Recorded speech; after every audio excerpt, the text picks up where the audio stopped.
फूलमती,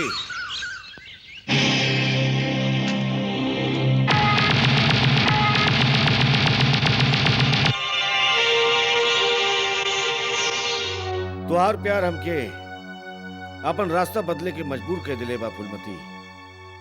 ये खून खराबा के जिंदगी छोड़ के अब हमेशा खाते तोरे लगे आगे नहीं। का तू सच बोलता हो अर्जुन? हाँ फूलमती, अब हम तोके छोड़ के कहूं ना जाबे।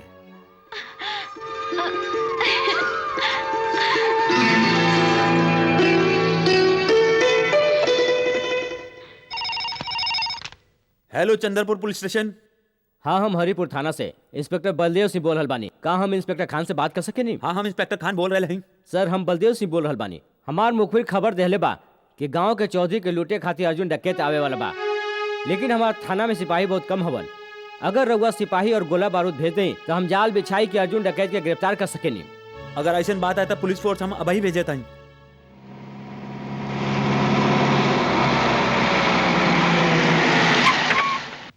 चला जल्दी चला। अरे कहाँ गई ली? चला तू है जा, तू होने जा, चला। अरे ई का? अरे ई तोहार हालत कौन कैलस? अर्जुन डकैत सर, वे हमरा के जान से मारे की धमकी देके रउआ के फोन करवाइलस ताकि रउआ अपन सिपाही लेके यहाँ जाए और वो आसानी से चंदनपुर के ठाकुर पे हमला कर सके। का?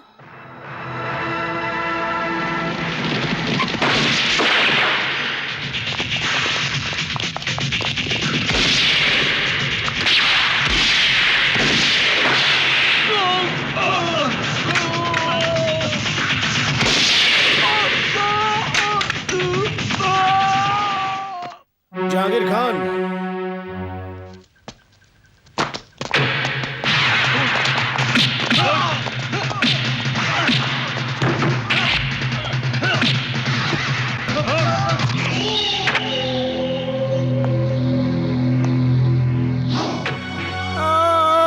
भाई जी हमरा के बचा ले।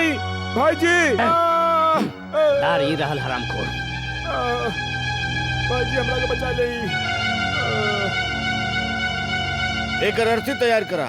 ये कायरता है अर्जुन डकैत, हमरे भाई के छोड़ दा। अर्जुन हमार भाई के छोड़ दा, नहीं तो तोहार हम हस्ती मिटाई दे। अर्जुन पुजारी स्लेट पर लिखल ABCD नहीं है जेके तू अंगूर से मिटा दे बा। मिटेगा तो एक एक कह के तू लोगन के बाद ठाकुर। आज एकर बारी है, उठावा के। अरे भाई जी अर्जुन डकैत बचाओ भाई के। भाई जी हमके लेके जा सकते। अर्जुन छोड़ दे हमरे भाई के। तोरा के बहुत बड़ा पड़ी। मुर्दा का चिता तो तू कई बार देख ले होबा। आज एगो जियत मनई के अंतिम संस्कार हम दिखाई तो हमके। अर्जुन छोड़ दे हमरे भाई के। छोड़ दे अर्जुन डकैत। भाई जी छोड़ दो विक्रम के, छोड़ दो अर्जुन, छोड़ दो भैया, हमरा के बचा लो अर्जुन भैया।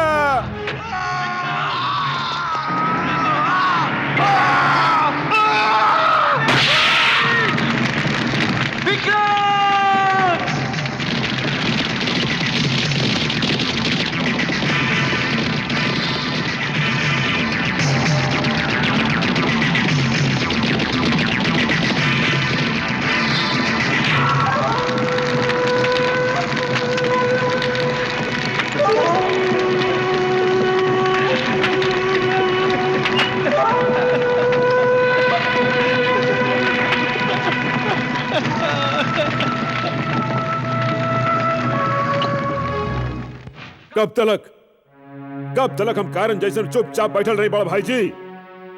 अर्जुन डकैत हमने के घर में घुस के हमने के छोट भाई के जियते जला के चल गई और हमने के यहाँ विक्रम के मौत के मातम बना रहे लई।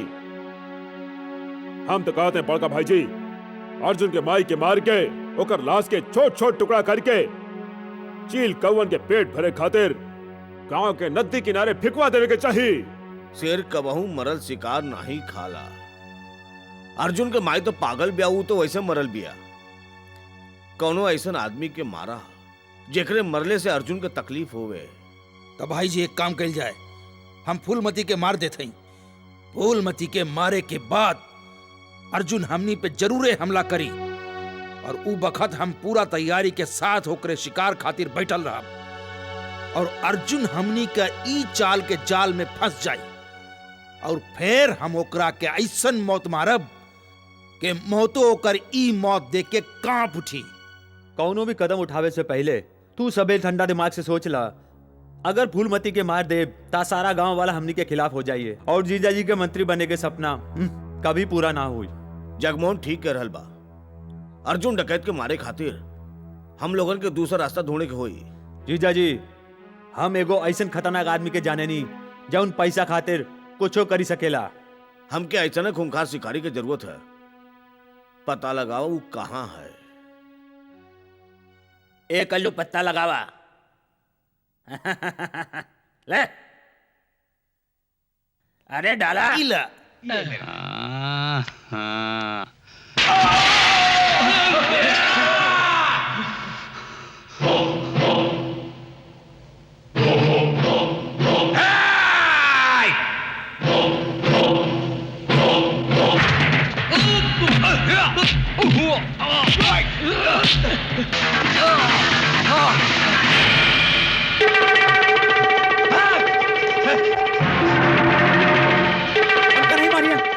नहीं मारिया, माफ कर दे। एक बार मौत के शिकंजा से तो आदमी बच सकेला, मगर देवा जब केहू के सुपारी लेवेला ता ओकरा लागे जिंदगी के सारा रास्ता। ए, मत मारा, मत मारा, प्लीज मत मारा।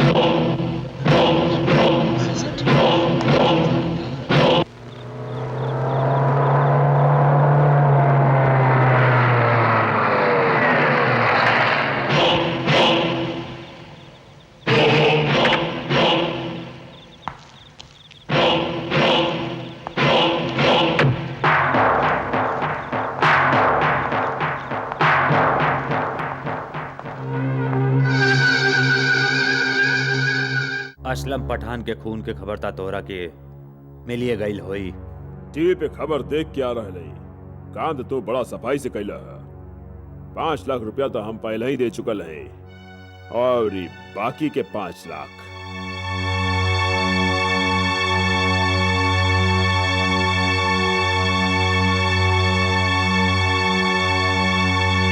जीजाजी राहुल खाते शुभ समाचार बा। हम पता कई ले ली हई कि देवा ई वक्त कहाँ हा। अगर तो हमार सार नहीं होता तो हम तोरा के गोली मार देती। उहे ता जीजाजी हम राहुल साला है ना, तारा वो हमरा के बकरी जैसन कैसे हलाल कर सकेली। बकवास बंद करा। तू जौन भी काम करेला आधा करेला। जब तोके देवा के पता चल गई रहल तब ओकरे साथे हमार मीटिंग काहे ना तय कैला। अरे जीजाजी माने ली कि राउर दिमाग तलवार की धार से भी तेज चलेला, लेकिन हम राउर साला जगमोहन निराला भी कौनो कम नहीं। कल राउर मीटिंग देवा से हो जाई।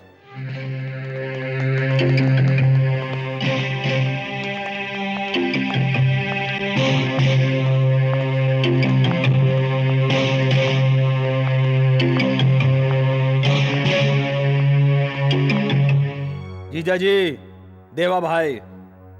नमस्कार देवा भाई। नमस्कार देवा भाई। देवा भाई हम तोके नमस्कार के लिए और तू जवाब नहीं देला।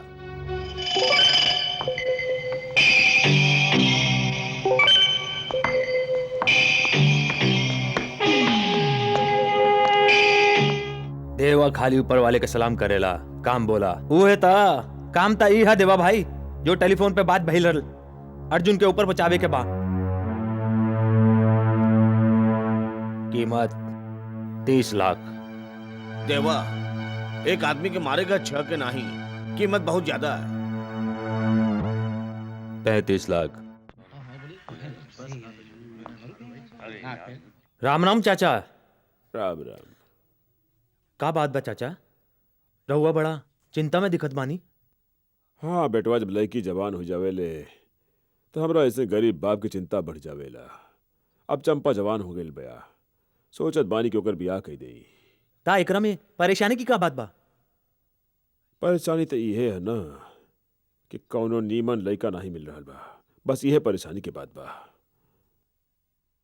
ता चाचा जी लड़का मिल गई समझी। का तोहरा नजर में कौनो लड़का बा? चाचा हम तो हर बिटिया चंपा से ब्याह कई चाहते हैं। काहे मजाक कर रहे हो बेटवा? तू सब बड़े लोग हवा और हमनी के खेत में काम करे वाला एगो मामूली किसान। चाचा हमने एक दूसरे से बहुत प्यार करे नी और जल्द ही ब्याह के बंधन में बंधना चाहते हैं। मगर बेटवा तोहरा के दहेज देवे खातिर हम लगे कुछो नहीं खे। चाचा हमारा नजर में दहेज लेहल और देहल दोनों पाप हैं। रउआ ओकरा के ब्याह के जोड़े में विदा कर दे, उहे हमरा खातिर बहुत होई। ब्याह के जोड़ा? चाचा अर्थी के सामान भी पैक करा दिया। का बकवास करत बाड़े? जब दुई बड़ लोग बातियावत हो ता खुजली वाले कुकुर लोग नहीं बोलत करते। यहाँ हम अपन शादी की बात कर रहे हैं और तू बर्बादी की बात कर रहे बाड़े। जा यहाँ से अपन काम कर। चाचा किशन लाल मंगली बा, और अगर तू अपन बिटिया के ब्याह एक संगे कैला तो दूसर के दिन चंपा के उठ जाए अर्थी। ये का कह रहे बड़ा तू? चाचा जी रउआ ई खुजली वाले कुकुर के बात में नहीं आई। ई फिर से गुजावत बाड़ा। हम मंगला नहीं हई, रउआ जाए के ब्याह की तैयारी करी। चाचा जी अगर रउआ के हमरा पे भरोसा नहीं खे तो कोनो पंडित से पूछ ली और एक कुंडली दिखा ली। ये मंगला है मुआ पगला है। किशन लाल इतना बड़ धोखा हमरा के तोरा से ये उम्मीद नहीं रहल। चाचा जी कालिया तो हर जात को मैदा मारू। नटखट बनारसी तू हमारा घर बसे से पहले उजाड़ देला, हम तो वहाँ के जान से मार डालो। तो मार देना। अरे तेरे प्यार में हम मर के भी अमर हो जाएंगे, पर हमरे जीते जी कोनो और से तोहार ब्याह ना होवे दे। काहे के हम बने तुम बने दूजे के लिए। किशन लाल जी राम राम। अरे बड़ा जल्दी में लागत बड़ा। अरे कहाँ जात हवा तू? हम नरक के सैर करे जात हई, रउआ हमरा संगे चलब पसंद करब? पंडित के साथ ऐसा बात ना कहिए किशन लाल। ये बतावा समस्या कहा तो हो सकेला हमरे द्वारा तोहर कल्याण हो जाए। पंडित जी रउआ खुदे एगो कल्याण केंद्र हई, तू हमार का कल्याण करबा? हमरा बहुत गंभीर समस्या बा, तू सुनबे पसंद करबा? हाँ। ता सुनी।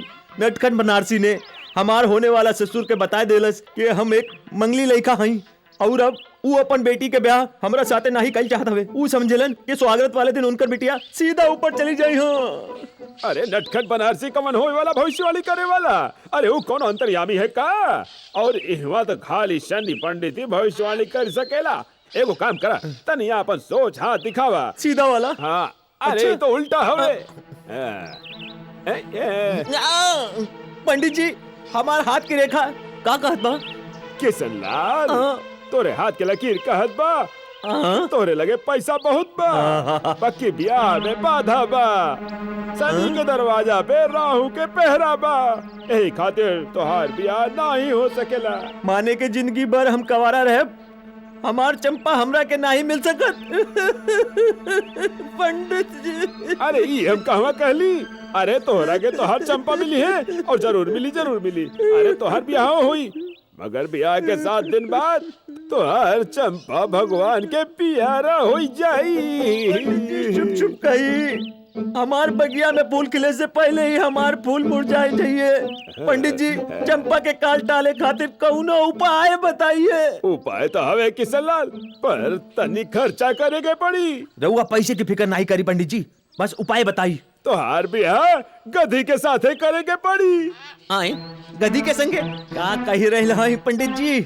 बांग के गोली तना खाई ले हैं। शांति से काम ला किशन लाल, शांति से। पहले हमारी पूरी बात तो सुना। तोरे हाथन की लकीर में साफ लिखल बा कि ब्याह के 7 दिन बाद तोहार धर्म पत्नी परलोक चली जाई। तो तब का तोहार ब्याह पहले गदही से करावे के होई और ओकरे बाद जब गदही मर जाई तब तोहार ब्याह चंपा के संगे हो जाई। उपाय तो बहुत नीमन बा पंडित जी। निकाला हमारे 501 रुपया। 501 कुछ कम इला पंडित जी। ई का कंजूस मक्खी चूस। ई ज्ञानी पंडित के तू 1 रुपया दे के बेवकूफ बनावत बड़ा। इले 500। किशन लाल तो एगो काम करा, पूजा की सामग्री के इंतजाम करा, तबले हम शिव मंदिर के पाछे गदही के इंतजाम करके पहुंचत हई। ओहो पंडित जी कितना नीमन गदा है रहुआ। राधे श्याम सीताराम, राधे श्याम सीताराम। आई जा गदही लजा नहीं, देखा तो तोहार दुल्हन कितना लजाई रहल बिया। अरे किशन लाल। पंडित जी, पंडित जी, अरे पंडित जी रहुआ आवे में इतना देर कैसे कर देनी? हम कब ले हाथ में थरिया लेके खड़ा हई। पंडित जी हम रहुआ से एगो की बात कहले रही, तू ई दूध काहे ले आइला? तोहरा के हम बताई कि हम लेट काहे आईनी, काहे की कन्या के खोजे में देर हो गई। और रहा इनकर बात, ई कन्या के बाप हमें माने के तोहर होए वाला अच्छा, ससुर बाबूजी। प्रणाम करा। गोड़ लागत बानी बाबूजी, लागत बा बिटिया के विदाई के गम में तू आधा सफेद और आधा करिया हो गई बड़ा। जल्दी करा, बरमाला उठावा और लड़की के गले में डाली दा। हमारी प्यारी दुल्हनिया ई माला ले ले। अब किशन लाल तू सरमाला उठा के कन्या के माथा पे छुआई के अपना गले में डाली दा। आशीर्वाद दे ससुर जी, आशीर्वाद दे। और तो बधाई होवे, आज से तू दोनों पति पत्नी हो गई। अरे पंडित जी ई ब्याह भी कौनो ब्याह हवे? ना फेरा ना पूजा, फिर तू हमरा से पूजा के थाली काहे मंगवाइला? काहे की पूजा की थाली मंदिर में ले जाए के आराम से बैठ के अपन जिंदगी और गदही के मौत के भगवान से प्रार्थना करब। फिर तारा हुआ यहाँ से प्रस्थान करिए। अच्छा जी। किशन लाल, अरे बेवफा, हमी से मोहब्बत, हमी से लड़ाई, अरे मार डाला दुहाई दुहाई। अरे किशन लाल, कल मुहा हमरा से बेवफाई कैला और तू ब्याह कर लेला। भगवान करे तोर ब्याह कबहू सफल न होके तू सुहाग रात मनावे के पहले रंडवा हो जा माटी में। ई ता हम चाहत हई नटखट। दे जी भर के बदुआ दा हमरा के। होई सकेला के तोहरे श्राप में हमरा खुशी छिपल होके। हमार दिल कहत बा कि तू कबहू सुखी नहीं रह सकबा। मगर जी बताओ तोहार दुल्हन कहाँ बिया? नटखट बनारसी, तोहर अकल के साथ तोहर आँखियों कमजोर हो गई बा। तनी इन्हें देखा, ये है श्रीमती किशन लाल। गदही तू गधी के संगे ब्याह कैला? मुबारक होके, तू यही के लायक रहा। ये मुबारकबाद 60 दिन के बाद देला, जब ये गधी की अर्थी यहाँ से उठी और हमार चंपा की डोली हमरे घरे आई। टन टन टन। हमके रंग दे, रंग दे, रंग दे।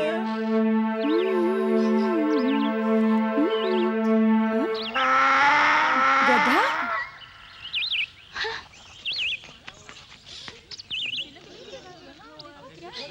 नटखट बनारसी। ऐनी मालकिन, ओहो हो। कहीं मालकिन, ई गधा के बनले बा और एक के गले में माला के डलले बा? ई माला नहीं बरमाला है और ये गधा नहीं गधी है। पूछी काहे? काहे? काहे की तोहर मामी है। का बकेती कर रहल बाड़े? पागल हो गए का? पागल हम नहीं की भाई, पागल तो तोहर मामा भइल हवन जे एकरा संगे बियाह कैले हवन। अरे नटखट बनारसी, हमरे भांजी से का आग लगाए रहल बाड़े हमरा बारे में? अरे किसनवा, ई जे तू स्वर्ग से अप्सरा बियाह के लाइल बड़ा ओही के बारे में बतावत है।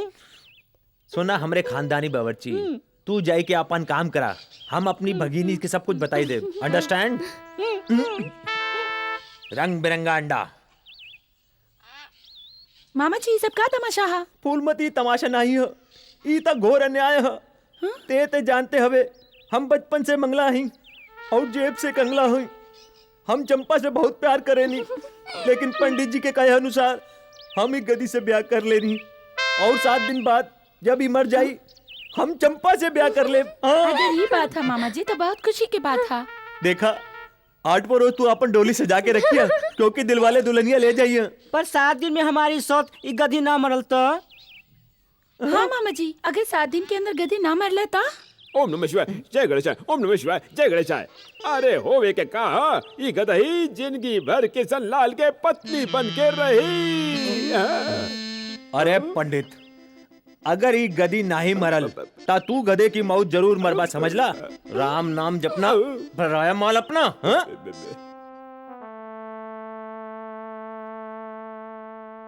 अनु, कौन विचार में खोयल हो? हमरा के तोहरा से कुछ कहे के बा। कहा ना के कहा चालू कहीं दी अनु, अब हमनी के नीमन दोस्त बन चुकल हैं, फिर इतना हिचकिचाट? तोहरे दिल में जो कुछ है। तू ही कही ना। अच्छा ठीक बा, तोहरे दिल की बात हम कहते हैं। तू हमार से बहुत प्यार करेलू।